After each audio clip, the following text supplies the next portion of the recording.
Hello, everybody. I hope you're well. I'm going to finish the Wisdom of David Hawkins today. This is the rest of the information that I want to share with you, and it starts off with chapter 8 in his book, and he talks about spiritual practices in this chapter. He says that many people have a lot of issues around meditating. They feel like they can't shut their mind down. They're having a real hard time staying focused, and no matter what they do. So, a way of living that may be the best to be is to live a contemplative life instead. Contemplate on that which is. When you're taking a walk, contemplate on the nature around you. When you are at home and you're having a cup of tea, be very present with the tea. Be very present with, I love it at Christmas because I sit by the Christmas tree and I become very, very present and I feel the sacredness of the event that surrounds me. So, try to aim to be contemplative. And that's really taking your mind and using it to contemplate ideas and things that you may not have considered before. It is a way of being in the world that has you become that which you have studied. And that's exactly why I ended up teaching and also working here in the spiritual. It's very important for me to contemplate and talk about what I have studied.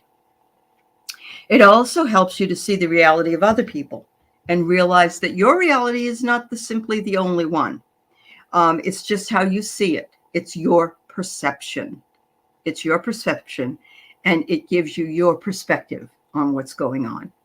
But mine and anyone else's is their own, unless you're sitting and talk. And you can even find out, because if you talk to somebody else about what it is that they're perceiving, sometimes it's very, very different. The focus is different. They can tell you what it means to them. So it's not just seeing the world, but it's the way you see it and how that differs. Many people who eventually reach higher levels of their consciousness do not return to the regular world, the 3D world. Most of us don't have that ability or that possibility in our lives if we're still working or raising families or spending time with grandchildren or whatever it is that we're doing. But a lot of people, that's why they sequester. That's why they become hermits. That's why they go to, why nuns and priests go to, facilities in order to, and the Buddhists sit and just meditate by themselves because they're not interested in interacting with this lower dimensional world where there's so much anger and hatred. And yet they could do so much good there. They could bring that up, that vibration up. But they're still able to do that where they are, because vibrationally, wherever we are, we can uplift humanity, if that's our purpose. So people accept what is at this point. They also stop pursuing success in the world. It's not that burning desire to be this wonderful, big, highfalutin person or make a ton of money anymore or whatever it is, because it will lose meaning.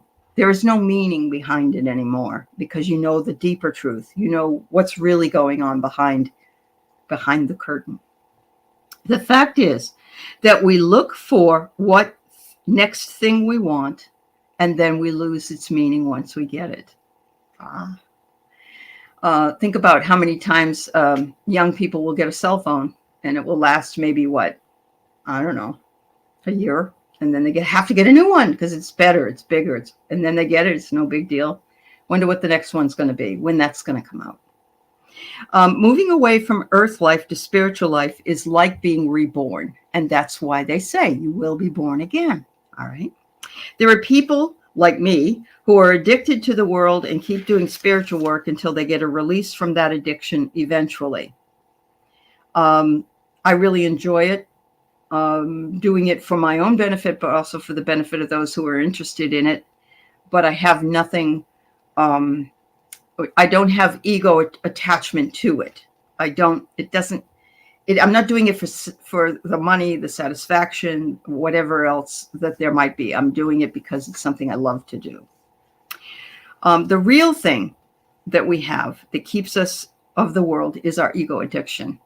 We have grown up with it. As I mentioned before, it's a very Western thing. We got to succeed. We got to be better. We got to do, we got to compete. We got to do all these things. It's not the world. It is the experiencing of the world. We really are addicted to what we get out of the world. And until we live in simplicity, we aren't out of our ego.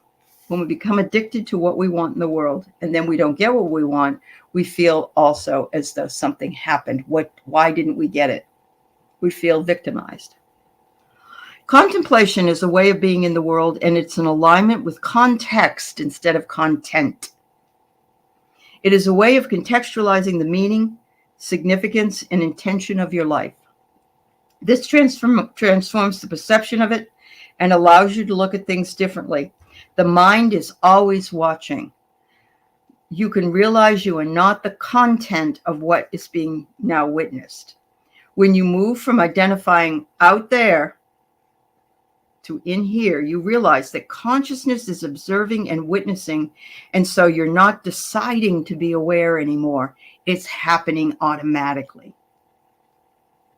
And we become surprised by that sometimes. Oh, I didn't know that. Oh, look at that. That's weird. Oh, did you see that? Did you hear that? You will see everything is occurring spontaneously, eventually, if this is the way you live, on its own potential. So the 9 central elements of a spiritually committed inner work are discipline of focus without any deviation. Focus on an object, thought, feeling, divine figure, mantra.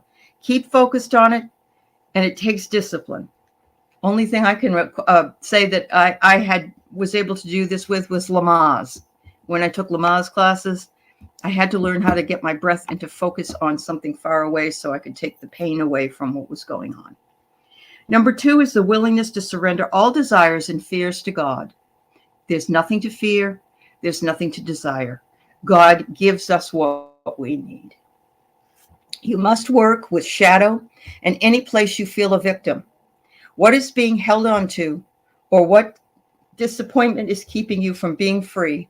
This is also noting how selfish you are in a relationship, how self-interested or indifferent that you might be, how unloving in a lot of areas. It engenders pain even to admit it. I don't treat that person well, and I feel really bad about that because I love that person. I don't know why I do that. Probably because I'm just so from that kind of a feeling that we have. It's an awful feeling, and we want to get away from it. It's like, yeah, I know I have that problem, but we have to move into it, get rid of it, take it away. A mentor is helpful to reflect back things to us that are difficult things to do alone. That's another thing you might want to look into. The next part is consistency and watchfulness. People can be shocked and offended without realizing they can be the same way. With mindfulness, you become aware of your shortcomings and admit to them and then work to overcome them. So it's important to be more self-aware.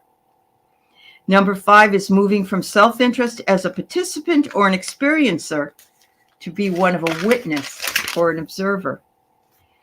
Begin with I am that. Say, I am that. And whatever it is, I am that. I am that. I am that I am. If you see yourself as the doer of all things, you are the witness, the observer, and the experiencer. There is no you that is observing. These are automatically happening and on its own consciousness level. You must transcend the identification with your ego, your lower self, and realize things are only done through you as a messenger. Ego wants to take credit for everything. Oh, yes, I'm so great. I'm wonderful. I'm this, I'm that. That's why spiritual leaders say it isn't me. It's them channeling through me. And even Linda G said it on her channel. She was told if she wasn't responsive and kind and didn't use her gifts for good, she would lose them. And that's anybody would lose them. You have to have a willingness to relinquish judgment and opinion about what is observed also. It's hard to do because we live in a narcissistic society. People don't really care about what you think about things. They only care about what they think about things. Ooh. You can really win being truthful. You just add grist to their mill. If truth is no different from falsehood, then you can lie your way, not feeling guilty about it. But we do have many motivations not made for personal gain. Hawkins says we're all created with the capacity for evolution of consciousness and development of spiritual awareness. Every single one of us has this capacity and the fulfillment of our destiny. Altruism and humanitarianism is also fodder for egocentricity.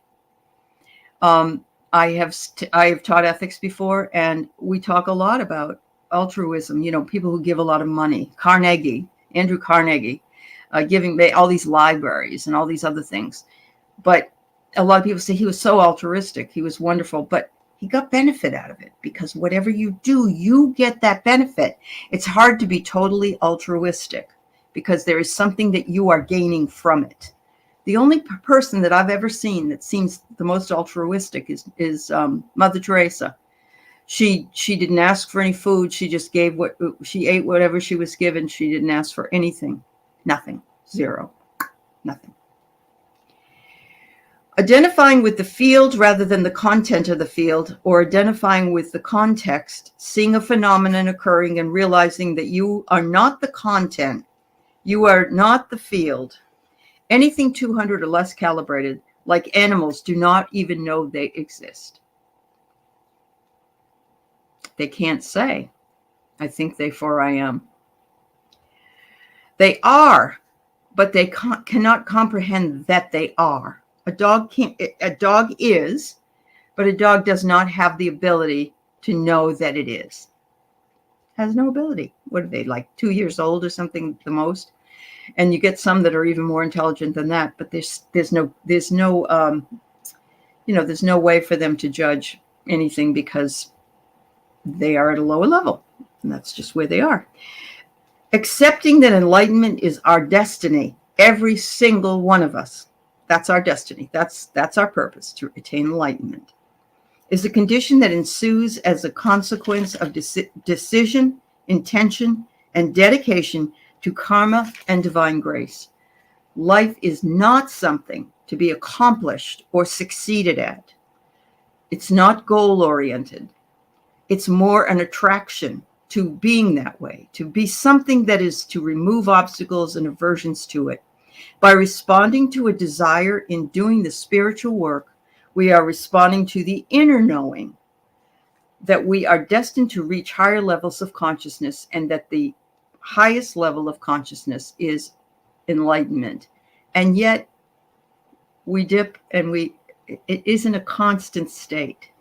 Enlightenment, we tend to think, oh, once I get there, I'll just be enlightened all the time. It still needs work. You are kept pulling like a current in the life direction that you are meant to go. Don't resist it anymore. That's where you're supposed to be. Avoid glamorizing or aggrandizing the endeavor or its destination, and relying on devotion or for its own sake. Appreciate all beauty for its own sake, not just for your own gain, your own value. It's beauty for all. Divine love is like bonding.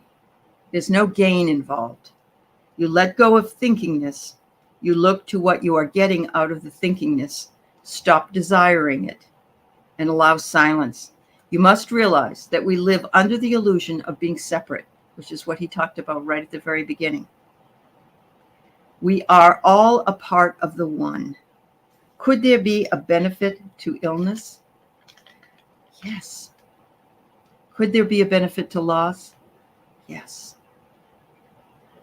It helps us grow. It helps us attain that enlightenment that we need. Do we want to go through this? Of course not. Does it feel good? No, not at all.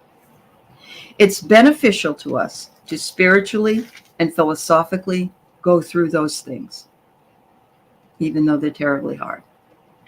Our grief and losses accumulate over lifetimes and bring suppressed grief up in us so we can feel it and deal with it, not suppress it. We need to be able to allow feelings to come out so we can heal. Events in and of themselves do not affect us. It is our thoughts about those things, our attitudes that affect us. The event does not. It is how we feel about that event that affects us.